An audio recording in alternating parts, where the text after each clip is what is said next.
All right, everybody, welcome back to the Beans No Ball podcast, and welcome to episode 17. Of course, the season is wrapping up little by little. We got 3 weeks of football left to go. Before we start, though, obviously, some big news in the league came out this morning. Legendary Steelers Hall of Fame receiver Franco Harris just passed away. So, obviously, thoughts and prayers go out to the Harris family, Steelers organization, and everyone involved. But yeah, let's get this episode started. Yeah, obviously it was a very tragic loss for the Harris family and the Steelers organization. Very unexpected too. So condolences to them and the whole Steelers organization. But yeah, obviously, moving along forward.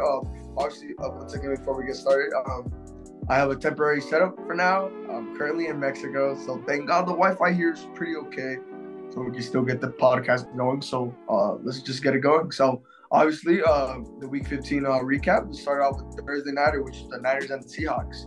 Now, obviously, we got this one correct as usual from the past. You know how we always know that the Seahawks are the Niners' kryptonite, but obviously this year's different with that defense and obviously Mr. Relevant Brock Purdy coming in to this team, stepping up for Jimmy G after he's injured, and they've ended up beating the Seahawks in a divisional matchup, which is extremely important, 21-13. Obviously, the defense once again played their part, did a huge job, and the Seahawks. It looks like for them, their playoff hopes are pretty slim right now, but they still have a chance to make it regardless mathematically. But the Niners already took the division. The Seahawks have maybe get to the 7th seed, but regardless of all that, it was just a great game for the Niners all game. Christian McCaffrey had a great game on the ground. Had a great game. He had a great game on the ground. George Kittle had a great game in the air, almost closing in at 100 yards. Christian McCaffrey did manage to get 100 yards rushing, so great for him. Geno Smith had a great game as well, but it wasn't enough to get the Seahawks to the victory.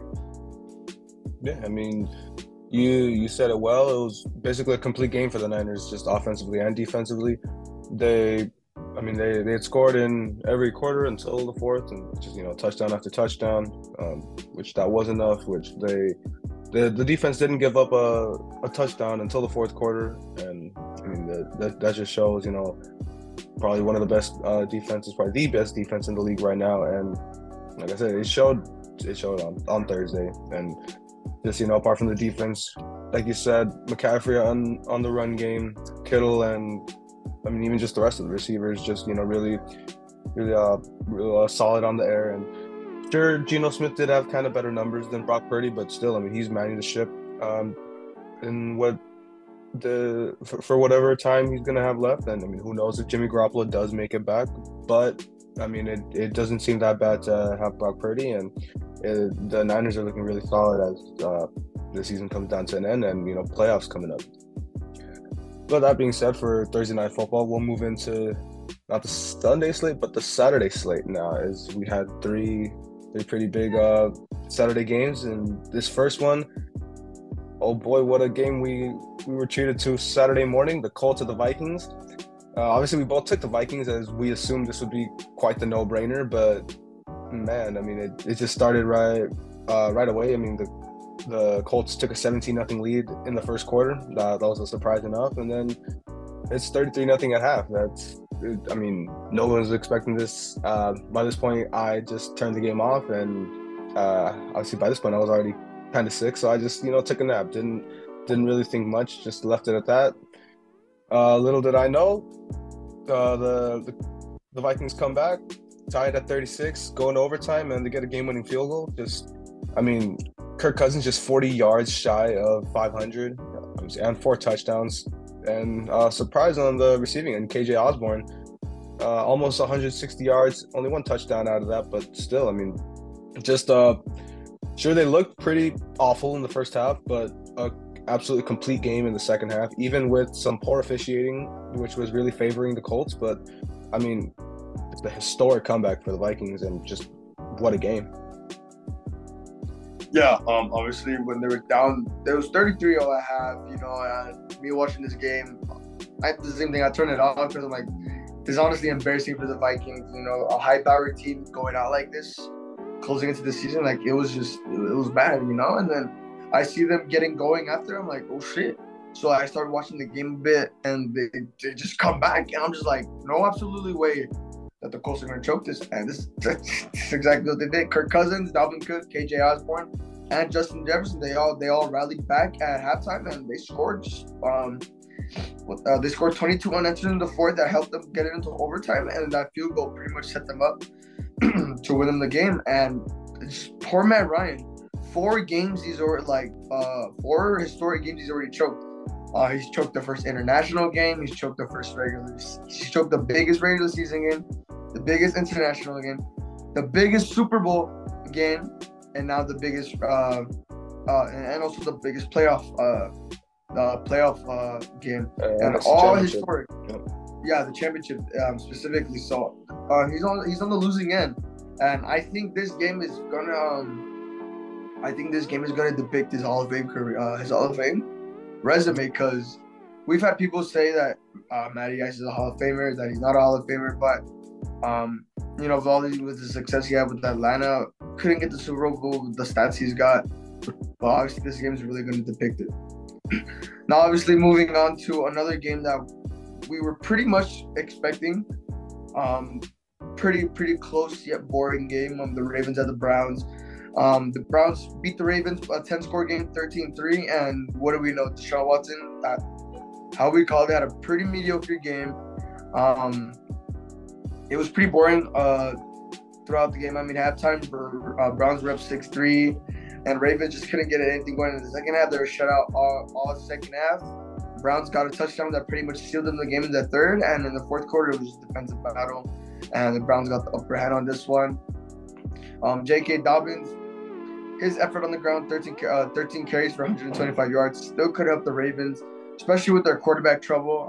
We kind of knew it from that. With the Ravens' quarterback trouble, they weren't going to go far into this game, let alone possibly in the playoffs. Deshaun Watson, he got a touchdown. Thank God he finally got a touchdown, but sadly, it was a pretty mediocre game, like we called it, and it was nothing really else much to say other than it being a divisional game and being a huge win for the Browns. Yeah, I mean, not too much to say. It was a pretty boring game overall, but in the end, it does keep the Browns' playoff chance alive. Slim at that, but I mean, they still can't make it if a lot has to go in their favor, but it could. You never know.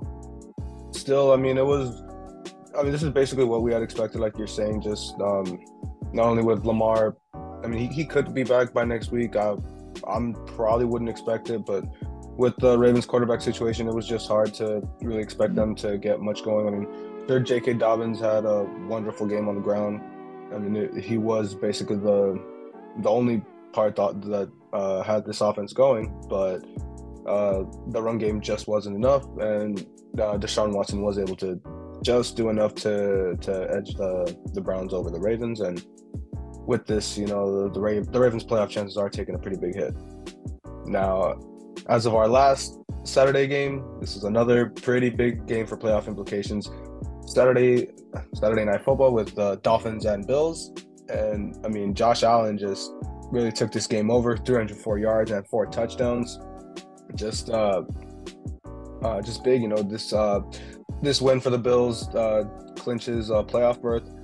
The AFC East is still up for grabs, but realistically, the Bills are going to clinch it probably this week with either a win or a Dolphins loss. But, I mean, just overall, I mean, Josh Allen was clicking with all of his receivers, especially Stephon Diggs.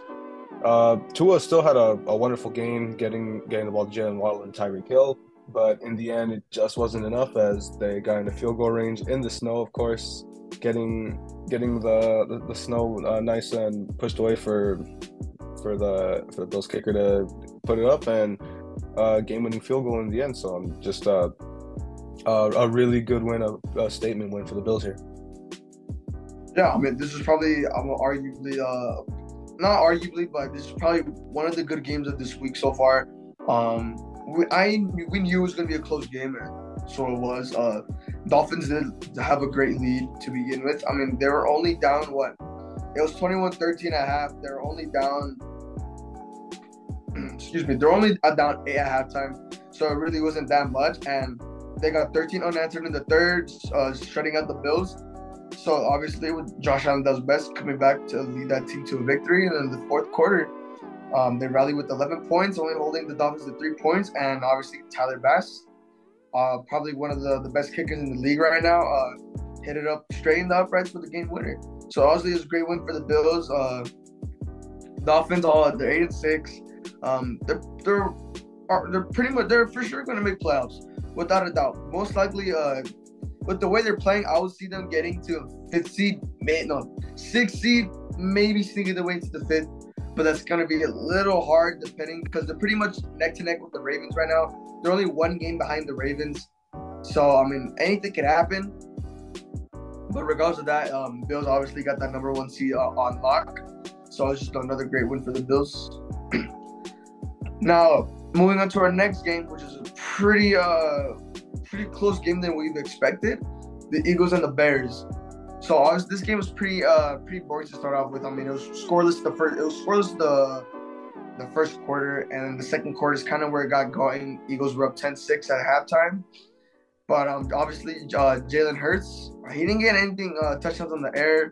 He did get 2 interceptions, some costly interceptions. But I mean, on the ground, he did phenomenally well. But Justin Fields did outplay him on the ground game, 50 carries, 95 yards. And then A.J. Brown obviously had another great game in the air, 9 catches for 181 yards. Now, we didn't expect the Eagles to pretty much blow out the Bears, but Justin Fields, obviously, he doesn't go without a fight. And he just did phenomenally well. I mean, obviously, we see his struggles with the air, but like he has no one around him. You know, I said my crap about Justin Fields, but realistically, he has no supporting members. I mean, he has no line. He's got no receivers. He has a pretty decent run attack, but it still doesn't happen. He got no protection. He's got no receivers to catch the balls. I mean, his number 1 receiver, I think it's Darnell Mooney or Chase Claypool.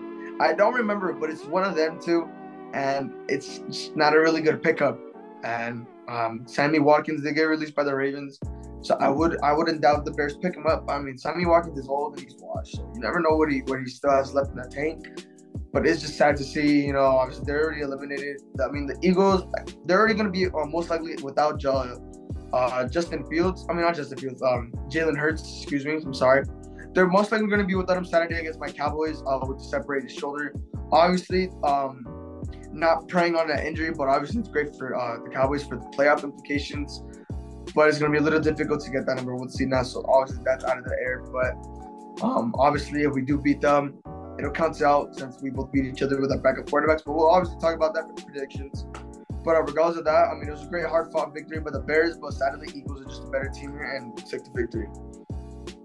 Yeah, I mean, I wouldn't have expected this game to be as close as it was, but I mean, I guess this is somewhat of a wake-up call for the Eagles, which even in a game where they're really not playing their best, they still did come out with it. So they're kind of picking up their stride, I guess I could say, and it's kind of they're looking a little better than I would have expected after that loss to the Commanders and a couple close games against inferior opponents. But I mean, yeah, we'll see a lot will be told in this game against the Cowboys.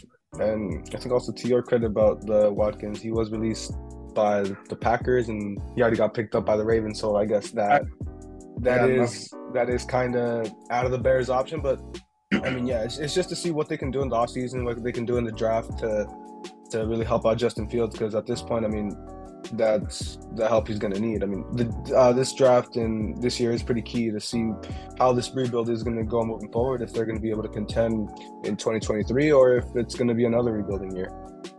Now, moving on, this was our first disagreement of the week in the Falcons and Saints. Christian, you took it as you had predicted a Dalton masterclass, which, I mean, 151 yards and 2 touchdowns. I'll give it to you for his standards. That was a pretty good game for him. And I mean, the Saints, they got out right away, 14-0 in the first quarter. Stayed 14-3 at halftime, but little by little, the Falcons did start clawing their way back. It looked like they were going to be able to at least tie it and send it to overtime, but unfortunately, our own favorite USC receiver, one of them at least, Drake London, fumbled at, I believe, the 35-yard line, which that was the killer. That was the defensive stand that put the game to bed. And I mean, that was a pretty decent statement for the Saints defense to just, you know, make that stand. And I guess realistically here, keep their hopes alive in this wide open NFC South. I mean, hey, when you're a quarterback like Andy Dalton and you throw less than 20 passes, still get 150 yards and 2 touchdowns, I consider that a masterclass. And was I correct? An Andy Dalton masterclass. Honestly, this was honestly a pretty okay game to be in all honesty. I mean, the Saints they got 14 points in the first, shut out in the second quarter, and they were up 14-3 in halftime, 11-point lead, so not too bad. Third quarter, it kind of got a little bit more closer since they both scored a touchdown in the third, and then in the fourth quarter, the Saints were shut out in the fourth with Atlanta scoring 8 points, and they still won 21-18. I think that's just the masterclass of Andy Dalton that he has. He's just that great. Doesn't have to score in the fourth, and he still wins. But jokes aside, I mean, obviously, like you said, in this wide open NFC South, honestly, it can go anyway. I mean, if the Bucks lose out, Saints and Falcons could literally take the division. Whoever wins out. I think Saints. Who won their first matchup? I don't remember too fully. I think it was the Saints. Yeah, it was the Saints. Yes. So Saints already won this matchup for the season. So regardless of what happens, if Saints do manage to lose one, Bucks lose out, Falcons end up winning out. Depending if they have the same record, which I doubt would happen. Obviously Saints will take the division since they did beat them twice in the division. But regardless of all that, I mean, it was pretty decent game for this week, pretty close game, so pretty tense game to say regardless. But yeah, wide open, and I would not doubt that Saints take it off if they manage to win out. Now, obviously, moving on to the next game, which is another great game called by us, taking the Lions on this one, and oh boy, were we right. The Lions visited the struggling New York Jets, and they went 20-17. Jets started a great record from, I think the Jets were 7-2 at one point, 6-2. No, I believe they weren't that far ahead, but they 6-3. They just skidded recently. Yeah, they had a pretty decent record, just a couple 3 games above 500 around there, and now they're 7-7. Obviously the Lions are 7-7. They're 1-6. Now they were 7-7, winning 6 of their last 7 games. If you're a Lions fan or just a football fan in general, you should be happy for these Detroit Lions. When I saw the Lions won, honestly, they put a smile on my face after how bad the Cowboys played. Obviously, we'll get into that in the next 2 games. Just honestly, they put a smile on my face. The whole of America wants to see the Lions succeed. Realistically, with how these teams are in the NFC, they'll most likely be a first round if they do manage to be in the playoffs. But that doesn't matter, we'll still be, and all of America will still be rooting for the Lions. But looking into the game, Zach Wilson had a pretty decent game. 18 completed passes for 35 attempts, 317 yards, and 2 touchdowns. Obviously coming back, still wasn't enough to get him the win. I mean, Garrett Wilson, 2 yards shy of a 100-yard game. But, DeAndre Swift from the Lions, pretty mediocre game on the ground. 8 carries for 52 yards, and the Lions, their defense probably historically on the front run to be one of the worst historical defenses in the history in the league. But surprisingly, the Lions defense has been stepping up lately, and this game did prove it here. Yeah, to your credit, they were a historically bad defense, almost rivaling that 2020 Cowboys defense that you were, all really excited to see if they could surpass that, and had to forget about how bad that Cowboys defense was before. But I mean, we could just say that was probably the first half of the season when they were 1-6 and when they were consistently losing games and losing close games. But now, obviously, the Lions defense has been able to step up more and more, and I mean, it's translating to wins now. And obviously, they've been, 6 of the last 7 games they've won them. So and obviously their playoff chances are still alive.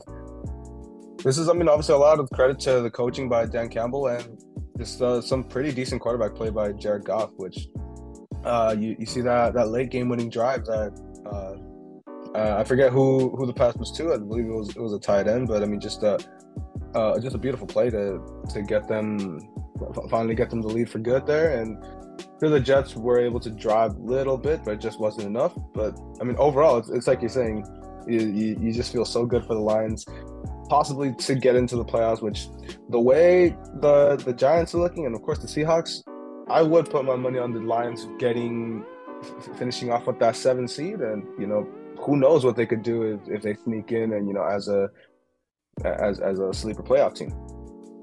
Now, of course, moving on, this was our only other disagreement, and I did take this one this time, so we had an even record again this week with Steelers and Panthers. Just, this one we both knew it could have gone either way. Two struggling teams, somewhat can hit their stride, but at the same time, you just never know with them. And in this game, Sam Darnold did somewhat outplay Mitchell Trubisky, but in the end, Trubisky did enough to get the Steelers the win, which getting a touchdown in every quarter until the fourth, but they still were able to get a field goal. That obviously was enough. And apart from the quarterback play, Najee Harris, another pretty solid game, bouncing back after a rough start to the season with 86 yards and a touchdown. And of course, Deontay Johnson didn't get in the end zone, but almost cracked 100 yards. So with 98, and just an all-around pretty solid game for the Steelers. Sure, it was against the Panthers and against the Sam Darnold Panthers, but it's something to move forward and kind of fill themselves and feel good about it. As this probably will be Mike Tomlin's first losing season. Yeah, looking into this game, I really thought the Panthers would walk away with this one, but obviously Kenny Pickett still has his struggles here and there. Still managed to get the win. They scored back-to-back touchdowns, quarters 1 through 3, held back in the fourth quarter. Still got the win. Najee Harris had a pretty decent game on the ground. Deontay Johnson had a great game in the air, so that kind of benefited the Dolphins a bit. But Kenny Pickett, he still has a lot of improvement to do, but I feel like this offseason he could be better. I feel like this is going to be another Trubisky played today because I'm sorry. You are correct. Trubisky. God, I'm sorry about that. It was Trubisky. I forgot about that. Obviously, when picked up Trubisky in the offseason, everyone wanted to see Trubisky succeed. Obviously, that hasn't been working out lately. But, he managed to get the Steelers to the win, and that's really all that matters. But yes, like you said, it could possibly be Mike Tomlin's first losing season. But who knows? They could manage to get to 9-8. So it wouldn't be a losing season, but with how the schedule is, they could possibly lose one more. Now, moving on to my game, another disappointing game. I'm not going to go too deep for how disappointed I am. I'm just going to wrap up everything here. Obviously, second half, up 27-10, 17 points, and you just let the Jaguars score 17 unanswered. Now, obviously, I'm not going to discredit the Jaguars. Obviously, they played a great game. With how great they've been playing the last past games, obviously, Trevor Lawrence, Mr. Sunshine. Obviously, how great he's been playing these past games. He could possibly take the division from the AFC South with how the Titans are looking. If they win out, their division's there. So, obviously, great for them. Travis Etienne Jr. had a great game on the ground with the struggling Cowboys front seven, rushing. Horrible front seven right now as we speak. Cowboys, horrible way to go to overtime. Stop the Jaguars at the first possession. The drive looks promising in overtime, and then you know what? Dak Prescott couldn't put the ball any better than Noah Brown, and he just comes right off his arm and then on the pick six. Bad way to go. This is honestly just disappointing. Obviously, I have backed up Dak Prescott these past 7 years, and I will continue to do so. That interception he threw was horrible. That set them up for that touchdown. I can't get over that interception. I can't get over these interceptions, really. If we want to go far in the playoffs, this can't happen. And I will keep defending Dak Prescott to the day I die. I will keep defending him to the day I die. They're blaming him on that pick six. It was Noah Brown's fault. Dak Prescott placed that ball perfectly. All he had to do was catch it. If he caught that ball a little bit more yards, possibly could have won with a field goal. But obviously, it's just disappointing by this defense. It's supposed to be a great defense competing with these Niners. Obviously, it looks like these Niners are the number one in the league. But obviously, it doesn't look like that no more. Dallas has a lot to improve, and it just shows that how we need another receiver. Hopefully, T.Y. Hilton can really back up this receiving core. Because CeeDee Lamb has caught 54% of the passes this season, and it's just really looking bad right now. Dallas must step it up in a very big, and they really need to get everything going with the huge statement win against Philadelphia on Saturday. Yeah, I mean, we kind of highlighted this game last week when we obviously we saw how the Cowboys played down to the Texans level, which obviously the Jaguars, they're uh, pretty convincingly better than the Texans, and we knew that this was going to be a challenge, and especially if the Cowboys let the Jaguars get into the game, it was going to be hard. And I mean, just as you said, they blow a 17-point lead. They just let them in the game. You know, couple ugly interceptions. Of course, the game losing interception.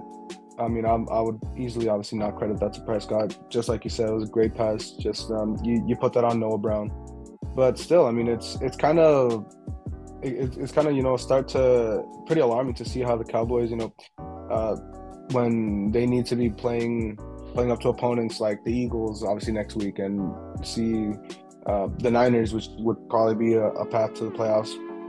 If they keep playing like this, it's going to be alarming, and it could unfortunately be another first round exit, which Cowboys have been getting used to in the past couple years.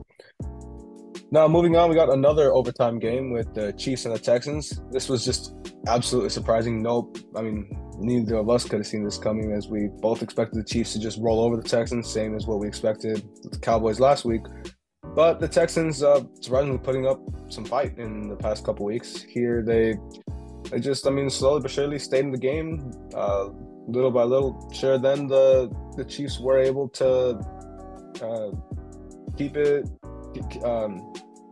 close. I mean, obviously, it's the Texans, you would expect them to, but they were able to keep it tied. They need to get a 2-point conversion, but they got it tied, and they got a pretty big turnover in overtime, and then let Jerick McKinnon rush it in for a game-winning touchdown, which, I mean, this is, I mean, I would say a pretty disappointing win for the Chiefs. You would have expected them to just roll over the Texans. But, I mean, in the end, sure, Mahomes still had one of his great games, 336 yards and 2 touchdowns. Isaac Pacheco just really surprising recently with 86 yards. And, of course, Travis Kelce doing his own thing with over 100 yards yet again. It's great numbers for the Chiefs, but you just would expect more when it's when it's the Texans, and it's just another thing that you see how they would fare with, better opponents like the Bills and other teams like that. Yeah, I mean, it was pretty surprising because, I mean, they were up by, I think it was 1 point at halftime. It was 14. They were leading 14-13 at halftime. It was just very alarming, and the fact that this game went into overtime pretty much said a lot. But hey, the Chiefs, they're not the Cowboys, so obviously no one's gonna shit on them for the next week, because that's just the standard in the NFL for the Cowboys. So Chiefs obviously don't have to worry about that. But yeah, it just obviously it was a game where Mahomes probably should have done more to possibly blow him up. But hey, he still had a great game, 336 yards and 2 touchdowns. Pretty average Mahomes game. Travis Kelce, obviously, probably one of the runners to obviously be one of the best tight ends ever. But obviously, he's got obviously Tony Gonzalez, Jason Witten, Antonio Gates to compete against, and some other great tight ends, obviously. But he's there. And obviously, the fastest tight end to reach 10K yards. But he's still got a lot of tank left in the juice, so hopefully he could possibly be one of those. But yeah, I mean, regardless, I mean, it was great that the Chiefs bounced. Obviously, Chiefs bounced back. It was great. You love to see a team bounce back like that against a struggling team, which is how the Cowboys did against the Texans with the 98-yard game-winning drive. But obviously, the Chiefs are a phenomenally better team here, and it was just pretty unexpected. Now, moving on to the next game, which is a pretty,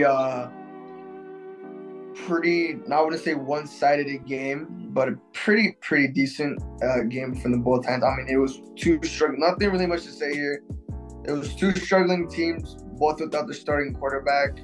I mean, Ripon had to come in for the Broncos. Colt McCoy had to step in for the Cardinals, and it just looked bad at all. I mean, Latavius Murray. Latavius Murray, who would have known? 24 carries, 130 yards, and a touchdown. All that for sure benefited the Broncos to win this game. The Cardinals, they're officially out of playoff contention. I think they are out, if I'm not mistaken. Yeah, they've been eliminated. Yeah. So the Cardinals, they're out. Broncos have already been eliminated. So this is just pretty much who wants the higher draft pick game. I think I did choose the Broncos to win this game. No. Yeah, we both did.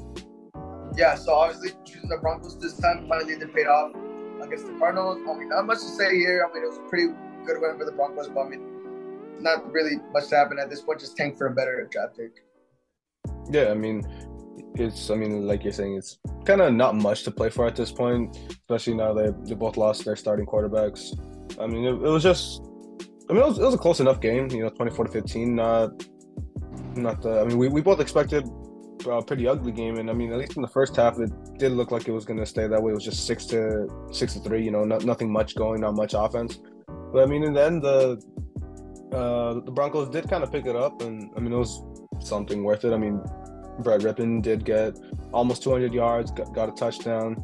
Latavius Murray 130 yards and a touchdown himself. So I mean, it was enough for especially for the Broncos standards, what we've been kind of seeing recently. But I mean, overall, I mean, it's doesn't really help them, especially they don't even have a first round pick this year. So forget them. I guess it helps the Cardinals with a loss. They get a little closer.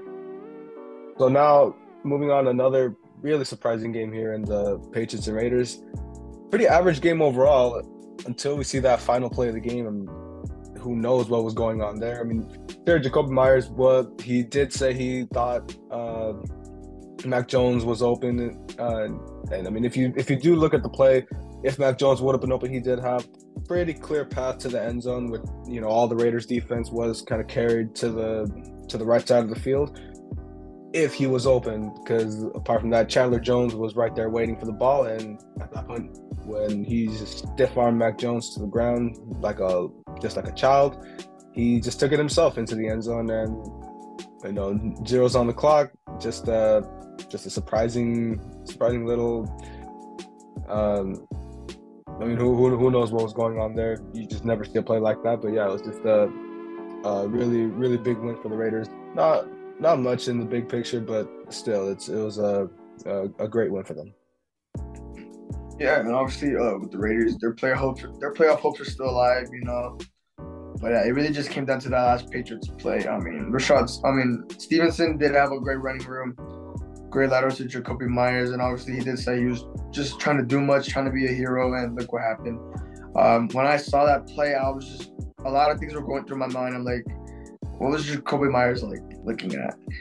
Clearly, Mac Jones wasn't open since he was on the ground, and obviously if he was up, he probably could have made a tackle, but obviously Chandler Jones just stiff-armed them back to Timbuktu or who knows where. And obviously Raiders, this is worse than the Butt Fumble. This is arguably worse than the Butt Fumble. And there's been horrible plays other than that play, but this play, everyone's going to look back at this play every single year. This play is not going to be forgotten. It's going to be ingrained into everybody's minds, and it's going to be talked about at least once a year. So, and to be the team that had to go through that, it just is a lot. Now, obviously, with the Patriots playoff hope contentions, they're still alive. They could get into with a 10-7 record, but it's gonna take a lot to see how they push through. Now we got to our next game, which is another pretty decently good game, and another game that where Justin Herbert proved me wrong. The Chargers take a 3-point victory over the Tennessee Titans with the game-winning field goal at SoFi Stadium. Justin Herbert once again had a pretty, I would say he proved me wrong, but he got 2 interceptions, but 313 yards. Derrick Henry, again, we said it once again when we picked the Chargers to win. Obviously, Derrick Henry got going on the ground, 21 carries for 104 yards and a touchdown. They're still going to find a way to lose this game with Ryan Tannehill at quarterback, and this is exactly what happened. Keenan Allen stepped in, 8 catches, 86 yards, really did help him. It was a pretty average game, 17-14 game, so not really going to go too much into that, but Chargers looking to get a good playoff push here, trying to get to that 11-6 record. And with the how it's going with Justin Herbert's playing just a little low on the interceptions, they could possibly win out, get 11-6, probably a higher seeding, and possibly for the Titans, if they lose out and if they don't get anything going, Jaguars most likely will take the division. Yeah, honestly, I know you were kind of down on Justin Herbert for a while, and of course me, I did stay firm with him. I did say he still was, that guy for the Chargers. He did have, a little poor run of form for a little bit, but I still had a lot of faith in him. I've always really liked Justin Herbert.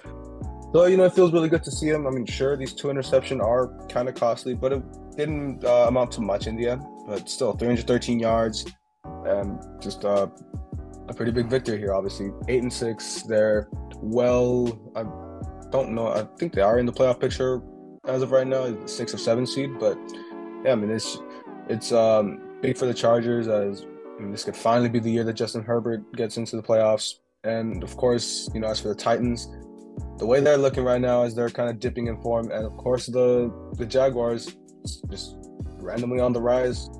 Who knows if this could just be a pretty big disappointment for the Titans, and just be the year that their window just completely shuts down.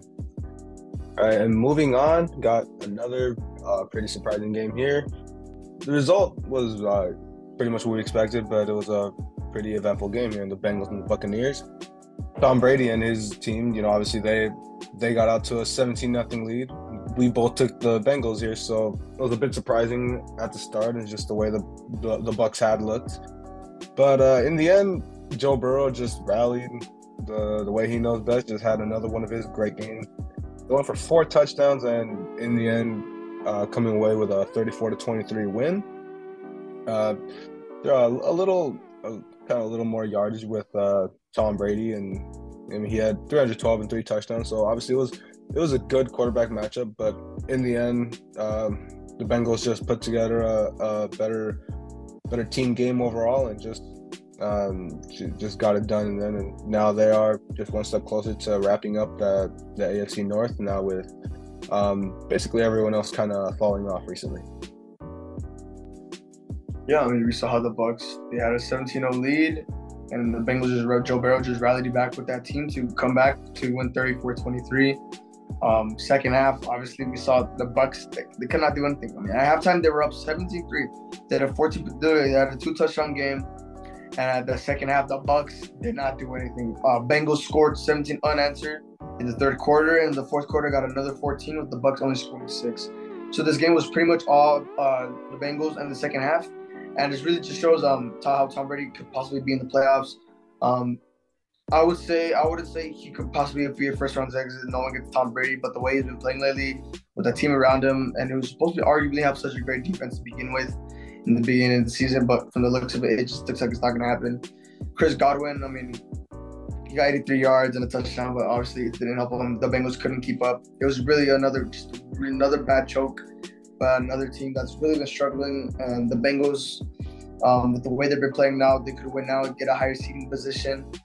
But realistically, it's most likely going to be the Bills who's going to have the number 1 seed. But regardless of that, it was a great hard-fought victory with the Bengals and the Bucs. It's going to be a long, long rest of the season for them. Now, moving on to our next final game, the Sunday nighter, to close out the Sunday slate, which is another very controversial game.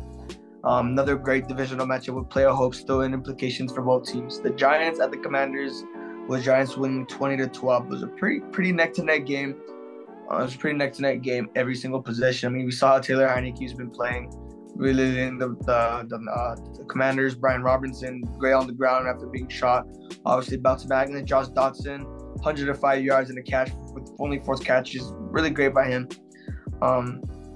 It was just pretty great by him. And we saw how Kayvon Thibodeau, the rookie, number 5 for the Giants, he had a great game, 12 tackles. He was pretty surprised he had that much. And then he had a fumble return for a touchdown.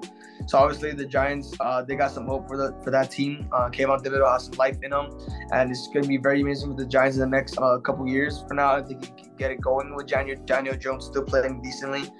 But that last in the fourth down, not fourth, I think was it the fourth down? I don't remember if it was fourth down or just the last play of the game, but where it was arguably a pass interference on the Giants, and the Commanders did not get that call, which ended up them losing the game. So it's obviously very controversial, but with the Commanders losing, the Cowboys did clinch a playoff spot. So, I mean, that's something for my Cowboys, but it doesn't matter when you're playing like hot dog garbage with the offensive coordinator. But obviously, it's not that game. We'll go over in the predictions. I mean, it was a great win by the Giants. Got bailed out by the refs. I mean, we saw how Terry McLaurin, he told the ref to side judge that if he was great, good set, and he was. Regardless of any of that, it was just poor officiating all game.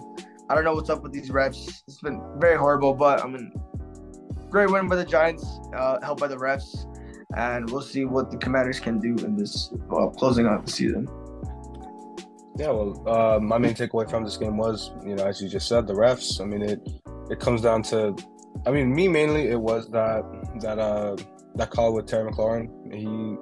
I mean, it did look like he was set. He was, he did move up enough. I mean, he asked. He moved. I mean, they told him to move up a bit. He did, and apparently, I mean, the ref was already just reaching for the flag. He didn't even want to tell him to move up enough. He basically just wanted to flag him, and that took a touchdown off the board. So, sure, the Commanders still would have had to get the 2-point conversion. Which, I mean, the way the momentum was shifted, I would have expected them to. I mean, yeah. Then obviously after that, it just came down to the pass interference call, which, I mean, he was completely hugging Jahan Dotson, and I mean, it was just like you said, it was unfortunate the refs are being this atrocious recently, but I mean, in the end, I mean, the Commanders really could have done more in other situations, but I mean, oh well, that's football. Now, of course, moving on to my game, Monday night, Rams-Packers. Don't have much to say about this, but I probably will end up stretching this longer than I should. It was, I mean, it was just pretty bad from the start. Just Baker not really living up to the billing that he kind of showed out against the Raiders. I mean, sure, the Packers aren't really the best team right now, but they are better than the Raiders. And I mean, just the defense was sound for the most part, at least in the first half. They held the Packers to only a field goal in the first quarter, and then did a lot of touchdown. But hey, I mean, going into halftime, 10-6, I was feeling pretty decent with how we were looking. But I mean, overall, I mean, only able to get one touchdown, which, I mean, it was good. Not nice to see Higbee getting back into the end zone after feels like forever. But then just, of course, Matt Gay misses his first extra point of the entire season, which, I mean, it wouldn't have done much in the grand scheme of things, but still kind of sucks. I mean, he has been arguably one of the best kickers in the league this year, and he came up short there. And then, of course, the Packers got into the end zone twice more right there, and it was just piled on more and more. The Rams just looked outmatched, and then, right at the end, it was an ugly interception by Baker, which who knows what Rasul Douglas thought he was doing on that little, if it was lateral to the back, which, I mean, they almost lost the Packers the ball and would have given the Rams even better field position, but Rams couldn't capitalize. So it was just a poor game, kind of set the fan base back to reality as to what we've gotten used to. Obviously, 4-10, as the Rams have now matched the most losses for a defending Super Bowl champion, which in the end, whatever, man. We're still defending champs. I mean, we got our high. We're playing off of so many injuries, losing so many pieces at this point. As long as we pick up a better O-line next year, we can realistically be back to being competitive. Yeah, I mean, it was just another letdown game. I mean, when I saw the Rams were up, I thought they could possibly have a chance, but obviously Aaron Rodgers just comes back out of nowhere.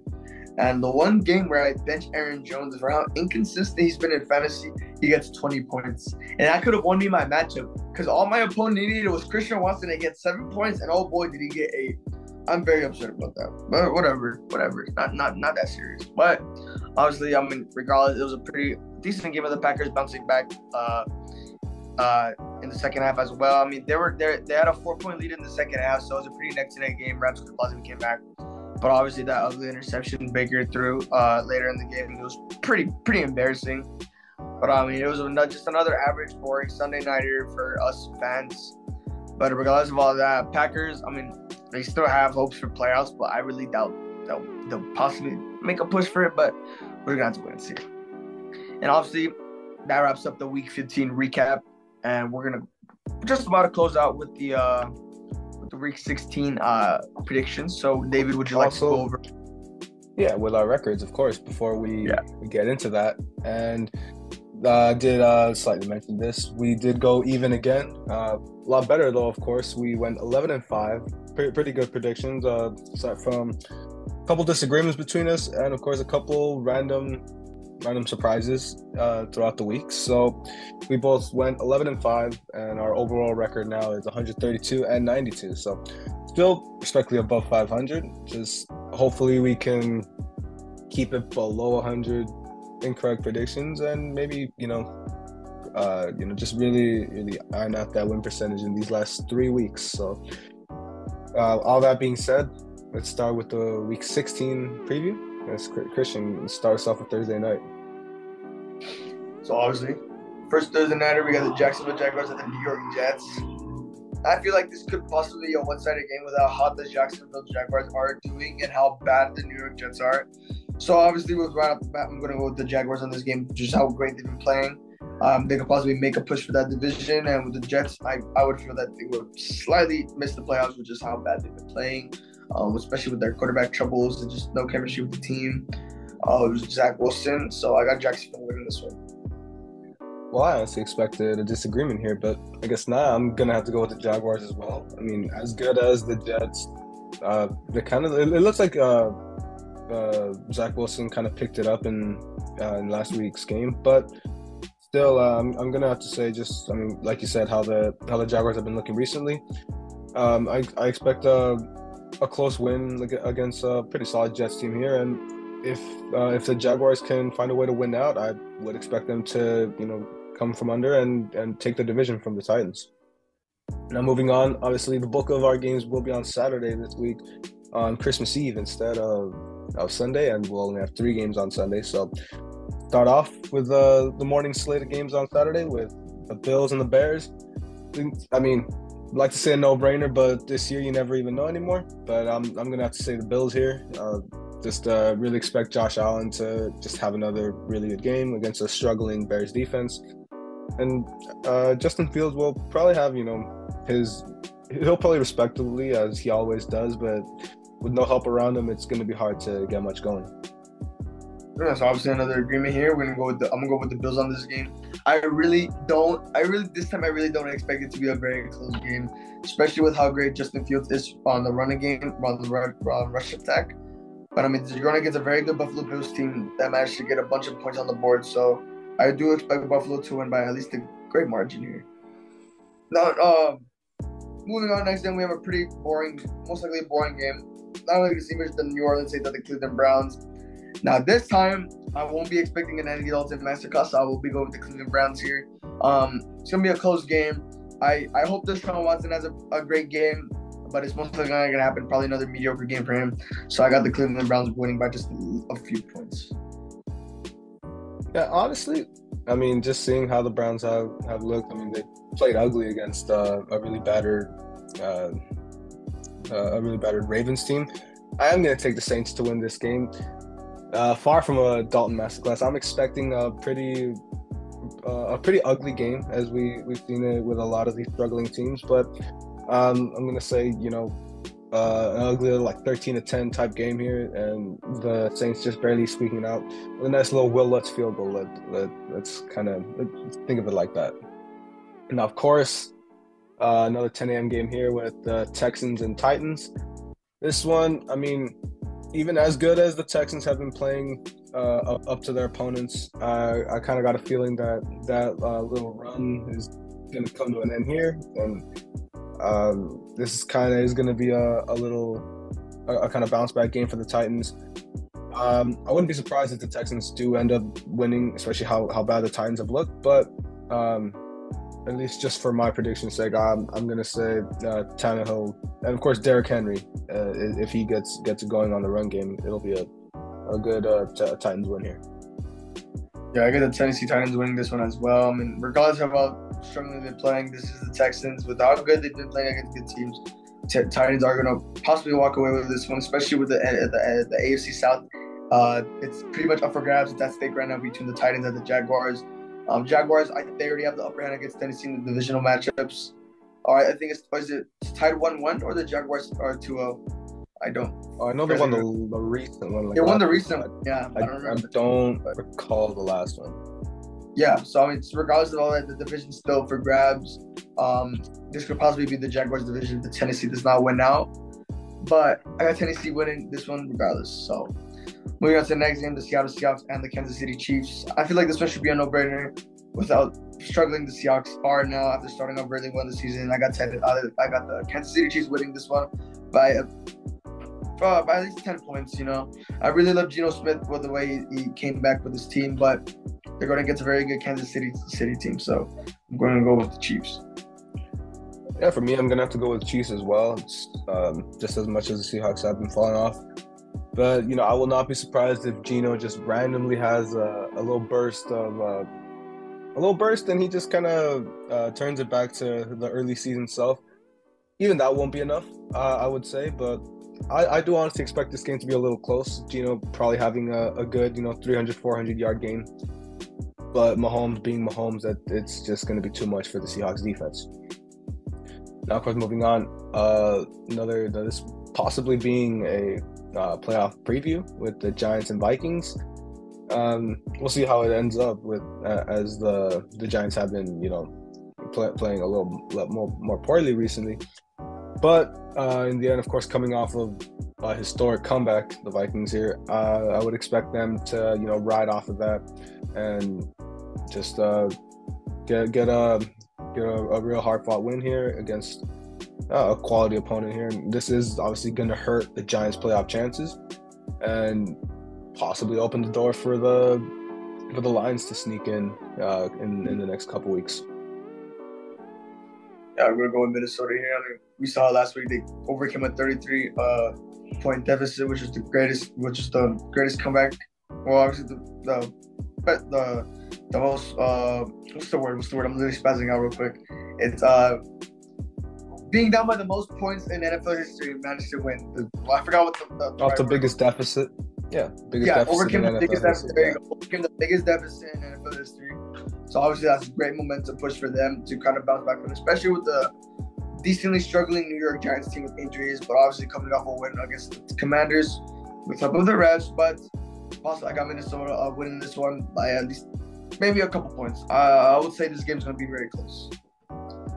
Now just going halfway through our Saturday slate, the Cincinnati Bengals at the New England Patriots. For me, this was a no-brainer. I'm going with the Bengals. We saw how badly the Patriots lost last week's game with that horrible pass from Jacoby Myers. That the game should have just went into overtime, but Cincinnati Bengals overcoming a 17-point deficit against the Bucs. But once again, another great momentum for them. So I got Bengals winning by a fairly decent amount of points here. I'm going to have to agree with you once again. Here I'm expecting quite a Joe Burrow masterclass. Of course, he's just been on a tear recently. Last week with, I believe it was 4 touchdowns, something like 300, 400 yards. So, yeah, just with all the weapons at his disposal, I'm expecting a really big game for the Bengals. And just I'm not sure. I believe a win here would give them the AFC North, but yeah, I think it would. So obviously wrap that up and go back to the playoffs for the Bengals. And now moving on, the high-flying Lions will take on the Carolina Panthers. And, of course, here I'm going to expect them to go to winning 7 of the last 8. And expecting a really, really big game for Jared Goff. Hopefully strengthen his connection with USC's own Amon-Ra St. Brown. Kind of hasn't been as loud as he was at the start of the season, but I would expect him to have a nice, solid game this week. Yeah, I'm going to agree again. I get the Lions, obviously the most likable team right now in the league as we speak. We saw how great the Lions are playing the past 7 of the last 8 games. But, yeah, I mean, Carolina really struggling here. They're trying to make a push, too, for the NFC South. But, sadly, the Lions, with how bad their defense was in the beginning, their defense surprisingly has made somewhat of a comeback. So, yeah, big game for Jared Goff. Possibly Amon-Ra St. Brown can get it going as well here with the Detroit Lions. So I got a big Lions win here. Now moving on to the next game, which could be a both-sided game, the Atlanta Falcons at the Baltimore Ravens. Now, obviously with the Falcons, we see how inconsistent they are with their quarterback trouble and the team in general. We see the Baltimore Ravens, who are also struggling with their quarterback trouble. Now, obviously, again, because of their quarterback trouble, I will go with the Atlanta Falcons on this one by a very close game. We just saw last week with the Ravens were without the starting quarterback Lamar Jackson, and we just saw how much of an impact Lamar Jackson is to the team. So because of that, I will be going by Atlanta, and they will win in a very close game. No, I guess got another disagreement in us here because although the Ravens are struggling, I believe the Falcons will be a somewhat easier opponent to face off in this type of I mean, with the struggles they got, especially just the way the Falcons. I mean, you see Desmond Ridder, he's struggled against the Saints, which I mean, the Saints defense isn't the biggest tell here, but I really would expect Ridder to struggle again. I mean, even though the Ravens defense isn't all that good either, but I think the Ravens are a good enough team to get by obviously bipolar Falcons team. And moving on, we got pretty good matchup here in the Commanders and the Niners. Commanders coming off a pretty bitter loss, but I think it's just gonna be another tough loss for them here against probably the best team in the NFC as of late. So yeah, I'm gonna expect Brock Purdy and just that insane Niners defense to get a pretty solid 10-point win against the Commanders here. Yeah, I mean, especially with how scary and dominant that Niners defense is, they're really going to put a clinic on the Washington Commanders here. So I don't expect a close game here. I expect Brock Purdy to put on once again another show, that defense to light it up. So I got Niners winning this one. Now moving on to my game, which is probably the most anticipated matchup of the season, the Philadelphia Eagles at the Dallas Cowboys. With the division on the line, most likely going to be with the Eagles division with the number 1 seed.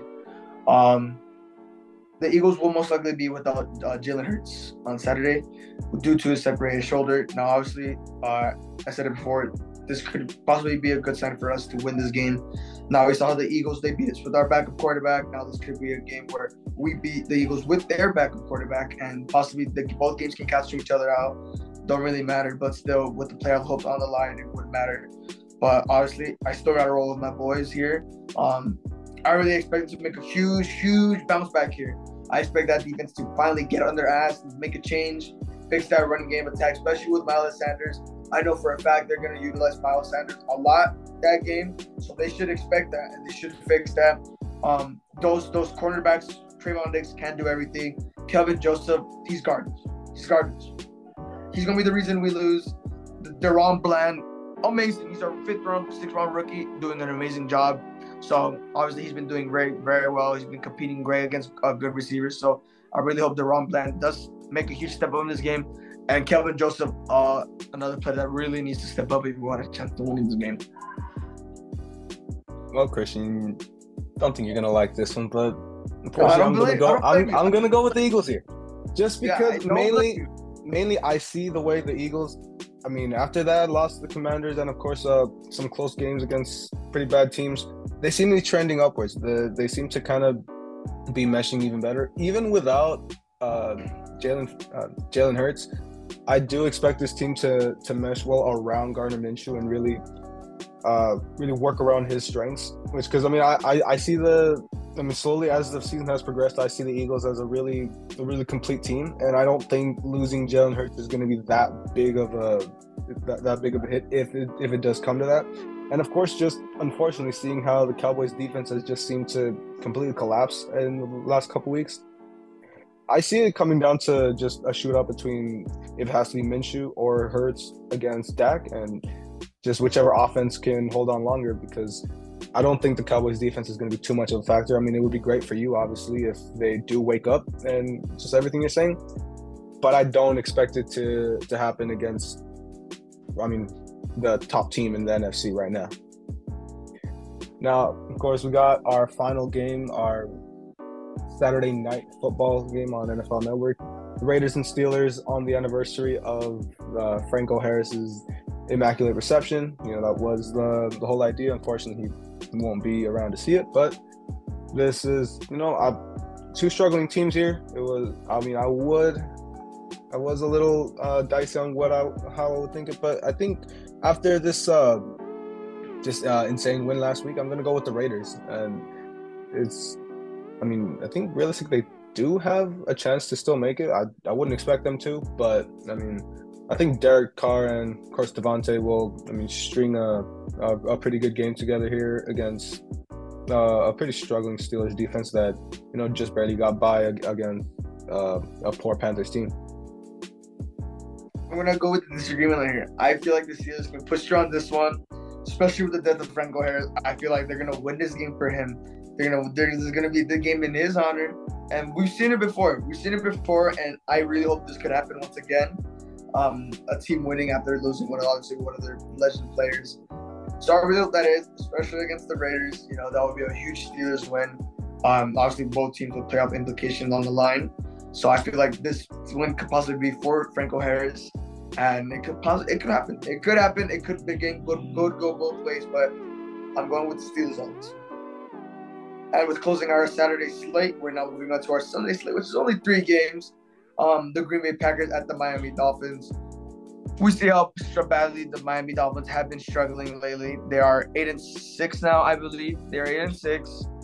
The Packers obviously coming off a great win on Sunday night against the Rams, honestly. Sunday. But obviously, I'm going to go with the Miami Dolphins on this one. Another bounce-back game from them against the Packers. I would expect a very close game here. Yeah, I'm going to agree with you here. I would expect the Dolphins to pull away more than one would expect. I don't think the Packers defense is going to do too good of a job against Tua, Tyreek, and Jalen Waddle. So I would expect like a 10-point victory, maybe 14. But yeah, I expect a good win for the Dolphins. Keep them in the hunt for that 6 or 7 seed. Of course, we got my game here. It's a game that I kind of been looking at for a while now. The Christmas Day game at SoFi. Would like to go, hopefully, although I'm not expecting to. But yeah, it's really good. Broncos, Rams. I expect the Rams to win this game. It was a poor showing last week against the Packers, but I seen how they played against the Raiders. And of course, now I would say they're playing an inferior team from that against the Broncos. Depending on, I don't think Russell Wilson is going to be back. So if they do have to face Brett Rippon, I think Baker will have an upper hand there, and I would expect the Rams to come out on top. So I'm going to agree with you again. It's 2 struggling teams, could go both ways, but obviously we see how the Denver Broncos are. They're slightly worse than the Rams. Baker Mayfield is slightly a better quarterback than the Denver's. What was the back of the name? Brett Rippon. So he's slightly better, but sadly, Rams will take this victory by a very, very, very, very, very close game here. So we'll take the Rams. Then obviously closing out our Sunday, very short Sunday slate with Tampa Bay Buccaneers and Arizona Cardinals on Sunday night. And once again, 2 struggling teams. Arizona's already out of the playoffs, so I wouldn't expect them to really do anything anymore. So I got Tampa winning this one. I got Tampa winning by a decent margin. I'll say at least a touchdown here. They're both struggling. Tampa needs to do everything they can to get the division, and they're going to do it this game by slightly a couple points. Yeah, I'm going to agree with you here. As struggling as both of these teams are, this is going to be a really, really big game for the Bucs to keep pace with everyone else and to keep that lead in the NFC South.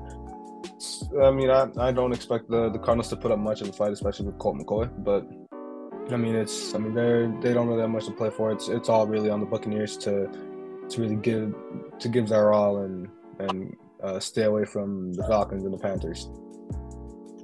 Now, of course, moving on, our final game of the week, our Monday nighter, the Chargers at the Colts. Now, this one to me, again, as I say, no-brainer, but who knows? I'm going to have to go with the Chargers as high as I've been riding on Justin Herbert. And especially now you see the Colts coming off a historic collapse that last week. So, you got 2 teams trending in completely opposite directions. And of course, a win here would be massive for the Chargers' playoff hopes. So I'm going to have to expect a big win for the Chargers here. Yeah, I'm also expecting another big one for the Chargers here. I feel like that Indianapolis where they choke is going to be the huge momentum pusher where they continue to struggle more, and they're not going to let that one go. And I do feel that's what's going to happen here. So I do got the Chargers winning here. I got a Justin Herbert masterclass right here. You never heard me say that before, but I got a Justin Herbert masterclass against the Indianapolis Colts. So I do expect the Chargers to win. I do expect the Chargers to win by a great margin here against these Indianapolis Colts. And sadly, the Colts, there's just no luck for them. And obviously that we're wrapping up our final game of Week 16, closing into the season. That's going to wrap up the Week 16 predictions here. So hopefully get some good football going out. And Another big news for us: our Sunday chat will get pushed to Saturday. So we'll be having our first ever Saturday chat, just for the fact that there's going to be more games on Saturday, and that is Christmas Eve. So we're gonna get Saturday chat going on Saturday morning. So obviously expect that for them, first time so far. And obviously that's gonna wrap up the episode 17 of the Beans No Ball podcast. Just like to thank everyone for sticking around with us, letting us do what we love. Obviously closing out the season, we'd like to finish strong, and that's pretty much all I gotta say. Thank all you guys. And David, any final thoughts? Yeah, that's just about it. I mean, you hit most of it there. Obviously, from me too. We appreciate everyone. Just hope to keep this going strong, especially going into the playoffs. A lot of great football going on. All the playoff atmosphere coming up. So hope to keep it all going. And of course, we'll see you guys on Saturday this time for Saturday morning chat.